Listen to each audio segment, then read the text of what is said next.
علیہ، نبی علیہ الصلوۃ والسلام کے اوپر کثرت سے صلاۃ و سلام پڑھنا، درود شریف پڑھنا۔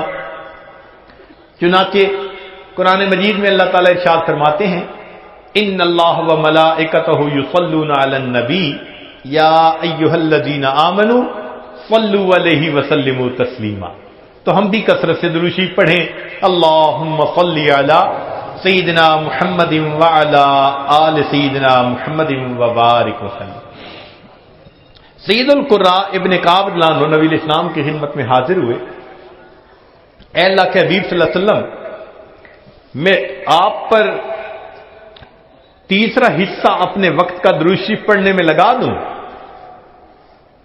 نبی علیہ السلام نے فرمایا تو زیادہ کرے گا تو تجھے زیادہ فائدہ ہوگا۔ اے اللہ کے حبیب صلی اللہ علیہ وسلم، میں 2/3 حصہ درود شریف پڑھا کروں؟ نبی علیہ السلام نے فرمایا زیادہ پڑھے گا تو زیادہ نفع ہوگا۔ انہوں نے کہا اے اللہ کے حبیب صلی اللہ علیہ وسلم، پھر تو میں پورا وقت ہی آپ پر درود شریف پڑھوں گا۔ قال، نبی علیہ السلام نے اس کے جواب میں فرمایا کہ اذن یغفر ذنبک وتکفی ہمک، اگر تو ہر وقت مجھ پر درود شریف پڑھے گا، اللہ پھر تیرے سب گناہوں کو معاف کر دیں گے اور تیرے تمام غموں کو اللہ ختم فرما دیں گے۔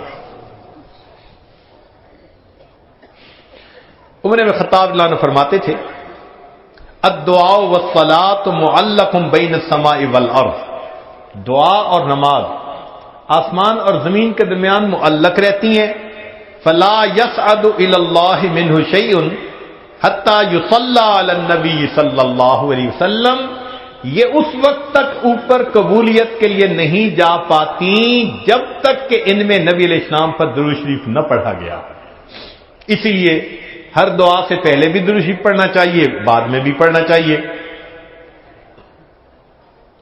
نبی علیہ الصلوۃ والسلام نے ارشاد فرمایا الدعاء بین الصلاتین لا یرد، کہ 2 درود شریف کے درمیان جو دعا مانگی جاتی ہے اس دعا کو رد نہیں کیا جاتا۔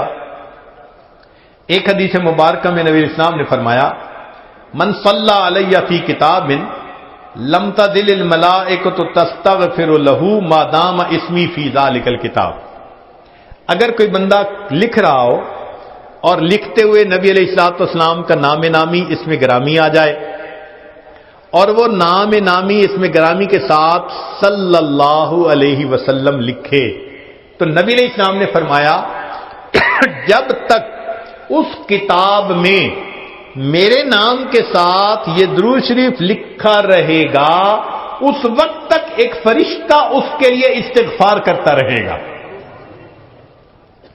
اللہ اکبر کبیرہ۔ ابن مسعود رضی اللہ عنہ فرماتے ہیں کہ نبی علیہ السلام نے فرمایا اول الناس بی یوم القیامہ اکثرہم علی صلاۃ، کہ جو بندہ مجھ پر سب سے زیادہ درود شریف پڑھتا ہوگا وہ پھر قیامت کے دن میرے سب سے زیادہ قریب بھی وہی بندہ ہوگا۔ ابوبکر صدیق رضی اللہ عنہ نے ایک عجیب بات فرمائی، فرماتے تھے کہ الصلاۃ علی النبی امحق للذنوب من الماء البارد للنار، کہ جس طرح ٹھنڈا پانی آگ کو جلدی بجھا دیتا ہے، درود شریف کا پڑھنا انسان کے گناہوں کو اس سے بھی جلدی بجھا دیتا ہے۔ تو درود شریف پڑھنے سے انسان کے گناہ مٹا دیے جاتے ہیں۔ ابو ہریرہ رضی اللہ عنہ فرماتے ہیں کہ نبی علیہ السلام نے فرمایا من نسی الصلاۃ علی نسی طریق الجنہ، جو مجھ پر درود شریف پڑھنا بھول گیا وہ جنت کا راستہ ہی بھول گیا۔ علی رضی اللہ عنہ نے ایک خوبصورت بات کہی، فرماتے تھے واللہ، اللہ کی قسم، اب دیکھیے اللہ کی قسم کھا کے بات کر رہے ہیں، واللہ لولا ما ذکر اللہ ورسولہ فی فضل التسبیح والتکبیر والتحلیل والتحمید لجعلت کل انفاسی صلاۃ علی رسول اللہ صلی اللہ علیہ وسلم، اگر اللہ اور اس کے رسول صلی اللہ علیہ وسلم نے تسبیح، تحمید، تکبیر کے فضائل بیان نہ فرمائے ہوتے تو میں اپنی زندگی کے ہر سانس کو درود شریف پڑھنے میں ہی خرچ کر دیتا۔ ایک اور حدیث مبارکہ سنیے، نبی علیہ الصلوۃ والسلام کے ساتھ صدیق اکبر بیٹھے ہوئے ہیں، ایک نوجوان آیا، نبی علیہ السلام نے اسے اپنے اور صدیق اکبر کے درمیان بٹھا دیا، پھر فرمایا کہ ابو بکر میں نے تیرے اور اپنے درمیان اس کو بٹھا دیا، اس بات پہ حیرت تو ہوئی ہوگی، اللہ کے نبی صلی اللہ علیہ وسلم بڑی حیرت ہو رہی ہے، فرمایا ان ھذا الفتى یصلی علی صلاۃ ما یصلیھا علی احد من امتی، میرا یہ نوجوان امتی مجھ پر ایسا درود شریف پڑھتا ہے کہ جو درود شریف میری امت میں سے کوئی دوسرا مجھ پر نہیں پڑھتا، اس کی وجہ سے میں نے اس کو اپنے قریب بٹھایا۔ پھر نبی علیہ السلام نے بتلایا کہ وہ کیا درود شریف پڑھتا تھا، اللہم صلی علی محمد عدد من صلی علیہ وصلی علی محمد عدد من لم یصلی علیہ وصلی علی محمد کما امرت بالصلاۃ علیہ وصلی علی محمد کما تحب ان یصلی علیہ وصلی علی محمد کما ینبغی ان یصلی علیہ۔ چنانچہ ہمارے اکابر علماء دیوبند نے باقاعدہ تفصیل لکھی ہے کہ کس کس موقع پر درود شریف پڑھنا چاہیے۔ دخول المسجد والخروج منہ، مسجد میں داخل ہوتے ہوئے یا مسجد سے نکلتے ہوئے درود شریف پڑھنا چاہیے۔ والتشہد، اتحیات میں بھی درود شریف سب پڑھتے ہیں۔ ورؤیت المساجد، جب مسجد پر نظر پڑے تو اس وقت بھی درود شریف پڑھنا چاہیے۔